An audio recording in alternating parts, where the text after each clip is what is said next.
교회가 하나여야 하는 근거와 하나됨의 방법을 설명한 바울은 이제 하나됨의 구체적인 양상을 소개합니다.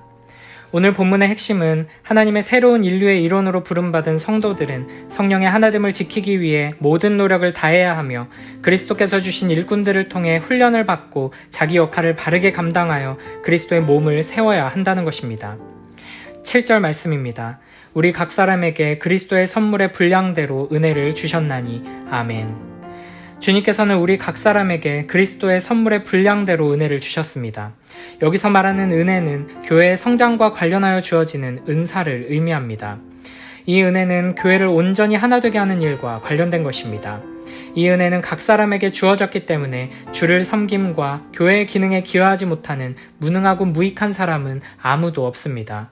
그러므로 우리는 세상의 기준에 따라 나 자신을 혹은 지체들을 판단하며 무익하다 말해서는 안 될 것입니다. 그래서 바울은 고린도전서 4장 3절에서 이렇게 말합니다. 너희에게나 다른 사람에게나 판단받는 것이 내게는 매우 작은 일이라 나도 나를 판단하지 아니하노니 아멘. 우리의 존재와 기능은 주님께서 자신의 고유한 권한으로 정하시는 것입니다. 성경은 모두가 각자에게 주어진 은혜를 따라 하나님의 집을 아름답고 온전하게 세우는 일에 유익한 동역자로 참여할 수 있다고 말합니다. 고린도전서 12장 7절에서는 이렇게 말씀하십니다. 각 사람에게 성령을 나타내심은 유익하게 하려 하심이라. 아멘. 여기서 바울은 각 사람에게 주어지는 성령의 나타남이 사적인 유익이 아니라 공적인 유익을 위한 것이라고 말합니다. 하나님께서 우리에게 주시는 모든 것들이 공동체의 유익을 위한 것이라는 의미입니다. 심지어 나 자신도 나를 위해 존재하는 것이 아니라 공동체를 위해 하나님과 이웃을 위해 존재하는 것입니다. 그러므로 우리는 하나님께서 나에게 무언가를 주셨다면 그것은 하나님과 이웃을 위해 쓰라고 주신 것임을 항상 기억해야 할 것입니다. 우리 각 사람에게 주어지는 모든 은혜는 그리스도 안에 있습니다. 우리에게 주어진 은혜 중에 예수 그리스도와 관련 없는 것은 단 하나도 없다는 뜻입니다. 그러므로 우리에게 있는 것이 예수 그리스도를 증거하지 않는다면 그것은 주님이 주신 은혜라고 할 수 없습니다. 하나님께서 주신 귀한 선물, 놀라운 은혜를 오직 예수 그리스도를 높이는 데 사용할 때, 하나님을 사랑하고 이웃을 사랑하는 일에 사용할 때 비로소 참된 은혜가 되는 것입니다. 만약 하나님께서 주신 선물을 하나님 나라와 그의 의를 위해 사용하지 않고 나 자신을 위해 이기적으로 사용하거나 헛되고 악한 일에 사용한다면 그 선물로 인해 오히려 큰 책망과 심판을 받게 될 것입니다. 또 한 가지 중요한 것은 주님의 은혜는 각 사람에게 분량대로 분산되어 있기 때문에 그 누구도 단독으로 사역할 수 없다는 것입니다. 하나님께서는 우리 모두가 함께 협력해 교회를 세워가도록 각자에게 은혜를 부어 주셨습니다. 각자가 하나님께서 분량대로 주신 은혜에 만족하고 감사하며 하나 될 때 교회가 든든히 서게 되는 것입니다. 만약 서로 다른 선물들을 가지고 비교하고 시기하고 질투하고 대립하고 분열한다면 교회는 무너지게 될 것입니다. 하나님께서는 결코 한 사람의 영웅에게 모든 은사를 다 주지 않으십니다. 교회는 결코 한 사람의 영웅이나 탁월한 몇몇 사람으로만 세워지는 것이 아닙니다. 하나님의 뜻대로 교회를 건강하게 세우기 위해서는 각자에게 주신 은혜의 조각들을 하나로 모아 거대한 하모니를 이루어야 합니다. 이는 하나님의 사랑 안에서 서로를 존중하고 배려하며 연합할 때에 가능한 일입니다. 주님께서는 각 사람에게 그리스도의 선물의 분량대로 은혜를 주셨습니다. 그러므로 은사가 다르다는 이유로 서로를 무시하거나 비방할 수 없습니다. 그렇게 하는 지체들이 있다면 그는 스스로를 자해하는 어리석은 자입니다.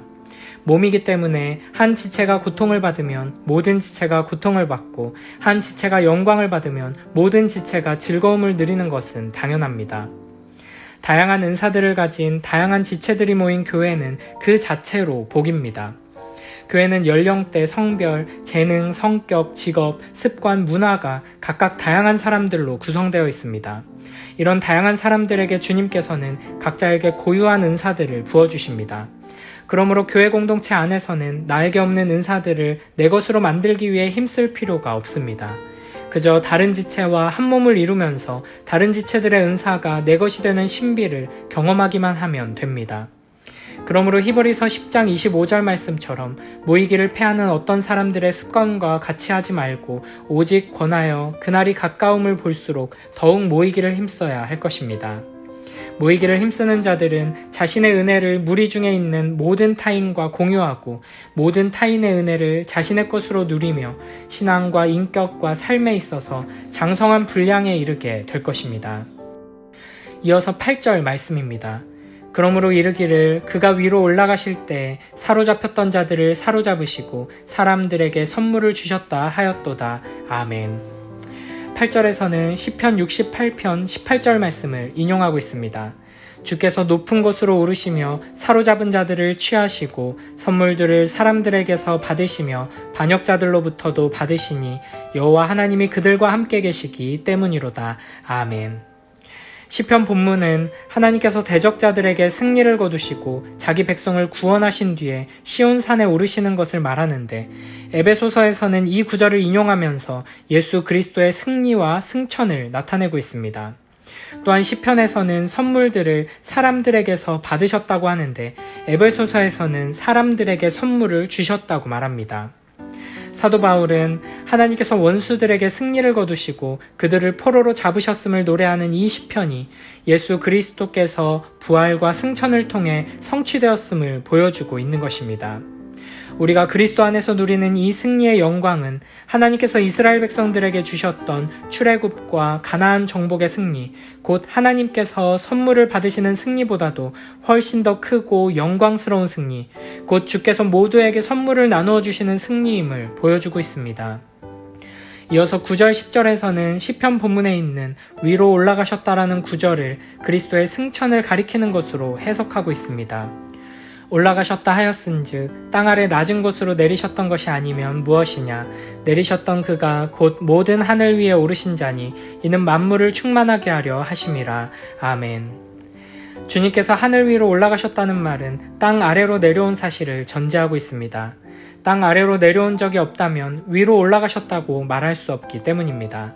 이렇게 사도 바울은 시편 본문에 등장하는 높은 곳에 오르신 주님을 승천하신 그리스도를 가리키는 것으로 해석하고 있습니다. 예수 그리스도께서는 육신을 입고 땅에 내려오셨다가 하늘들 위에 오르셔서 교회에게, 우리 각 사람에게 은혜와 선물을 주신 분이십니다. 주님께서 이렇게 행하신 목적은 만물을 충만케 하는 데 있습니다. 충만케 한다는 말은 만물의 부족한 것을 채우고 잘못된 것을 바로잡아 온전케 하는 것을 뜻합니다. 하나님께서는 그리스도를 다시 살려 하늘에서 자기 오른편에 앉게 하시고 만물을 충만케 하는 일을 그에게 위임하셨습니다. 이렇게 위로 올라가신 승리의 주님께서 우리에게 주시는 선물, 만물을 충만하게 하시려고 교회에게 주시는 선물이 무엇인지 11절에서 이렇게 말씀하십니다. 그가 어떤 사람은 사도로, 어떤 사람은 선지자로, 어떤 사람은 복음 전하는 자로, 어떤 사람은 목사와 교사로 삼으셨으니 아멘. 주님께서는 교회를 그리스도 예수로 채우셔서 그리스도 안에서 하나 되게 하시려고 다양한 일꾼들을 세우셨습니다. 교회에는 각자에게 주신 은혜의 종류와 분량대로 부르시는 다양한 직분들이 있습니다. 이 직분들 사이에는 덕을 세우는 질서는 있어도 권력이나 계급의 높낮이는 없습니다. 사도와 선지자와 복음 전하는 자와 목사와 교사는 모두 하나님의 교회 안에서 하나님과 그의 백성을 섬기는 종입니다. 바울이 가장 먼저 언급한 사도라는 직분은 부활하신 그리스도를 목격한 자로서 그리스도의 죽음과 부활을 증언하고 교회의 기초를 놓는 사역을 합니다. 에베소서 2장 20절에서는 너희는 사도들과 선지자들의 터 위에 세우심을 입은 자라 그리스도 예수께서 친히 모퉁이돌이 되셨느니라 라고 말씀하셨습니다.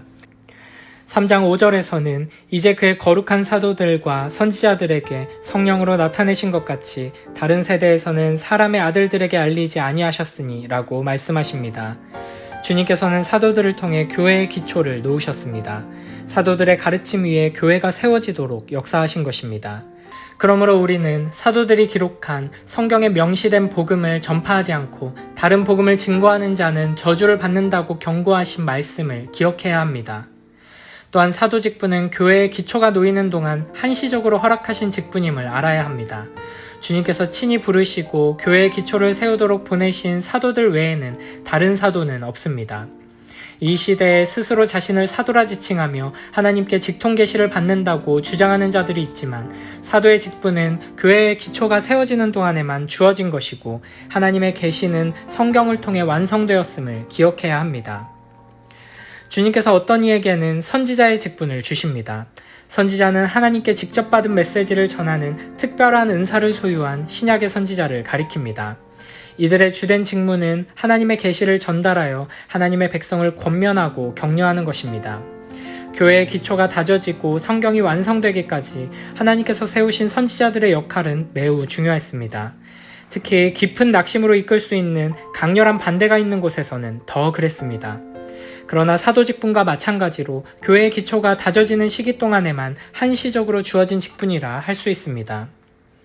복음 전도자는 말 그대로 복음 전파에 헌신한 사람으로서 복음이 전해지지 않은 지역을 방문해 복음을 전하는 선교사, 순회 사역자를 지칭합니다. 디모데후서 4장 5절의 문맥에서 보면 교회 안에서 복음을 전하고 가르치는 사람을 지칭하기도 합니다.